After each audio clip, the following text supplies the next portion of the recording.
Bonjour tout le monde, Coco. bienvenue sur ce nouvel épisode de notre podcast où on étudie l'évangile et notamment grâce au livre de Mormon. Aujourd'hui on va parler de certains chapitres d'Alma qui sont vraiment trop beaux.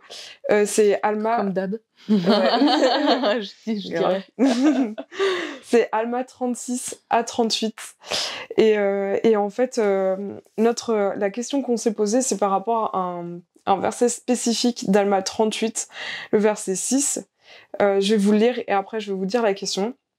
Donc le verset 6, il dit « Or mon fils, je ne voudrais pas que tu penses que je connais ces choses par moi-même, mais c'est l'Esprit de Dieu qui est en moi, qui me fait connaître ces choses. Car si je n'étais pas né de Dieu, je n'aurais pas connu ces choses. » Et donc en fait, la question qu'on s'est posée, c'est comment est-ce qu'on peut savoir si c'est l'Esprit qui nous parle ou si c'est nos propres pensées. Ouais.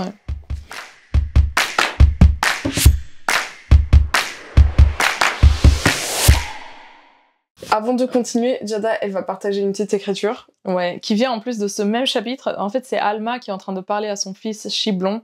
Et moi, personnellement, je ne connais pas beaucoup Chiblon. Et quand j'ai lu ce que Alma a dit à Chiblon, je me suis dit, mais comment ça se fait qu'on ne le connaît pas autant? Et du coup, je voulais juste lire une écriture, juste pour faire un petit peu pour le mettre un petit peu au devant de la scène, parce que je trouve qu'il est vraiment génial. Et donc en fait c'est dans Alma 38:4, il dit « Car je sais que tu as été dans les liens, oui, et je sais que tu as été lapidé pour l'amour de la parole. Et tu as supporté tout cela avec patience parce que le Seigneur était avec toi, et maintenant tu sais que le Seigneur t'a délivré. » Et j'ai trouvé ça incroyable, cet homme a été lapidé. Et même après ça, il a continué à croire au Seigneur, il a continué à croire à l'œuvre qu'il était en train de faire, il a continué à croire à la parole. Et franchement, je trouve ça incroyable et je voulais juste parler de lui, même si c'est 1 minute, parce que je trouve qu'il est incroyable. Ouais, donc c'est voilà. un trop beau exemple. Merci. Voilà. Du coup, pour aller sur la question de l'esprit, en étudiant, j'ai trouvé un discours. C'est un discours qui n'est pas vraiment officiel de l'Église, donc il est que en anglais, qui s'appelle c'est de Lauren Dalton. Donc je traduis de l'anglais. Il s'appelle « Tu es en train de recevoir de la révélation, donc agis sur celle-ci ». On vous mettra le lien dans la description, même si c'est juste en anglais.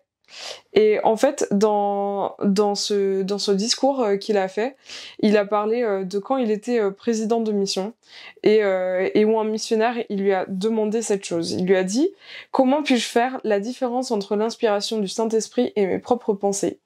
Et lui, il lui répond « Frères et sœurs, cela n'a pas d'importance, faites-le, agissez simplement. » Et ils me demandèrent « Que voulez-vous dire ?»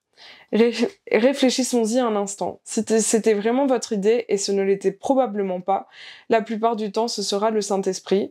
Si c'était vraiment votre idée de faire cette chose positive et que vous la faites, Dieu sera-t-il en colère? Bien sûr que non. Cependant, si c'était une inspiration du Saint-Esprit et que vous ne la suivez pas, vous risquez de perdre sa confiance en vous et la prochaine fois, il devra inspirer quelqu'un d'autre. C'est trop beau. Et je trouve ça trop intéressant. Après, plus tard, trop. Il dit qu'en fait, il a établi une nouvelle règle dans la mission, qui est toute pensée positive de dire ou de faire quelque chose est une inspiration de Dieu, jusqu'à preuve du contraire. Agissez simplement dessus. Et j'ai trouvé ça trop beau, et trop intéressant. Et plus tard, en fait, dans son discours, je le trouve très intéressant parce qu'il parle vraiment... il dit comme quoi... genre 90% du temps, les premières pensées qui nous viennent, elles viennent de l'esprit. Et elles nous incitent donc à faire quelque chose de bon. Et les pensées qui viennent après, ce sont des pensées qui nous font souvent douter. Et en fait, c'est Satan. Et que du coup, la majeure partie du temps, faut juste qu'on écoute et qu'on suive la première pensée qui nous vienne à l'esprit. Parce que souvent, c'est ça...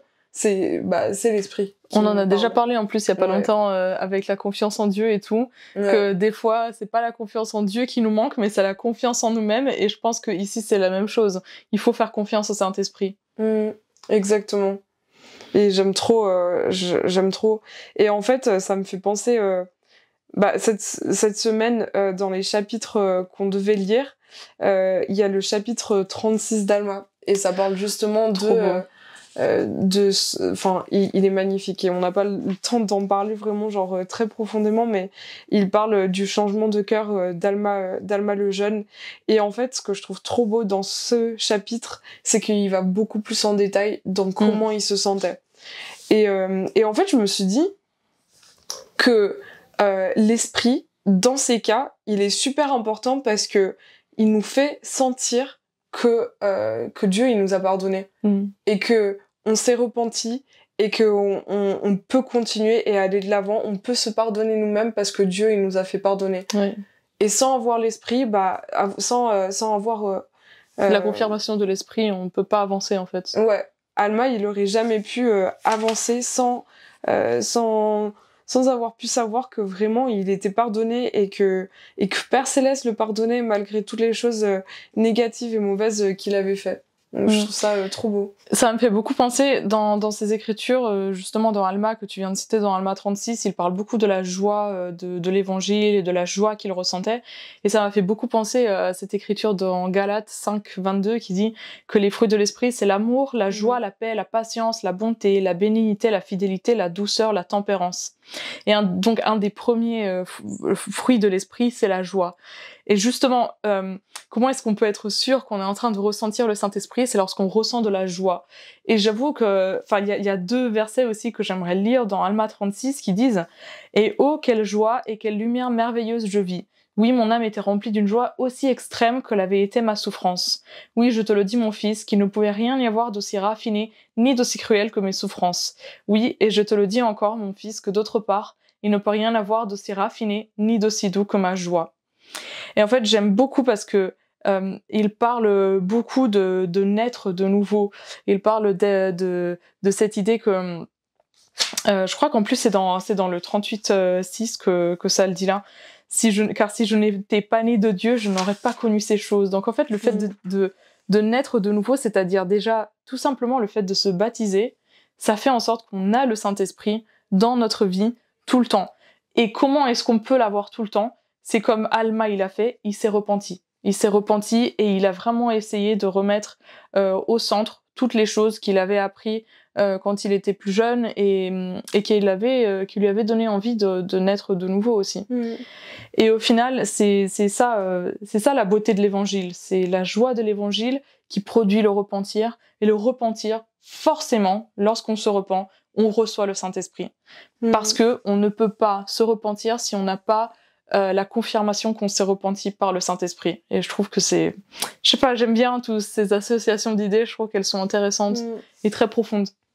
Et quand je pense aussi, quand on parle de repentir, c'est pas juste le fait d'avoir fait des choses mauvaises et de nous être repentis. Ouais. Parce que le repentir, c'est beaucoup plus que ça. Mais je pense que ça rentre vraiment dans chacun des aspects du repentir et de l'expiation du Christ et d'avoir cet effet dans notre vie.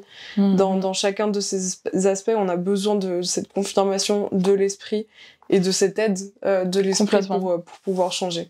Complètement. Pour finir, je vais juste partager 2 écritures. Les 2 sont dans Doctrine Alliance. La première, c'est Doctrine Alliance 6.23 qui dit n'ai-je pas apaisé ton esprit à ce sujet? Quel témoignage plus grand peux-tu avoir que celui de Dieu? Et l'autre, c'est dans Doctrine Alliance 8, 2-3 qui dit je te le dirai dans ton esprit et dans ton cœur par le Saint-Esprit qui viendra sur toi et qui demeurera dans ton cœur. C'est là l'esprit de révélation. Et juste pour terminer, je pense que c'est important de savoir que l'esprit nous parle à chacun d'une manière différente, très différente, et même à nous-mêmes en fait. Il peut nous parler de manière très différente selon ce qu'on est en train de vivre ou quoi que ce soit, selon les moments de nos vies. On va pouvoir ressentir et avoir l'esprit avec nous qui nous parle de manière différente. Donc c'est à nous en fait de pouvoir savoir comment il nous parle. Et c'est à nous d'être attentifs. Et pour savoir justement, comme tu dis, c'est vraiment à nous d'être attentifs. Mais s'il y a une promesse qu'on a de Dieu, c'est que à partir du moment où on a fait alliance avec lui, le Saint-Esprit, il va être dans notre vie si on fait les choses pour l'y inviter. Et donc c'est clair qu'on va toujours avoir le Saint-Esprit avec nous. Si on arrive justement à à respecter les principes qu'on a dit qu'on allait respecter au final. Donc peut-être ça peut être notre invitation de savoir comment l'esprit vous parle, et de savoir et d'agir en fait sur ce que vous ressentez qui est bon. Ouais, et puis n'hésitez pas donc à mettre vos expériences aussi dans les commentaires pour partager un petit peu avec nous les différentes façons dans lesquelles l'esprit vous parle. Évidemment, si c'est pas trop personnel, parce que comme on l'a dit tout à l'heure, des fois c'est tellement personnel que voilà, on peut pas trop partager. Mais en tout cas, voilà. Exactement. Ouais. Si c'est pas trop personnel, on serait trop contente de pouvoir lire toutes vos expériences. En tout cas, merci beaucoup. On a fini pour cet épisode. Merci d'avoir regardé. J'espère que vous avez pu en apprendre autant que nous. Et donc, on vous dit à la prochaine. À bientôt.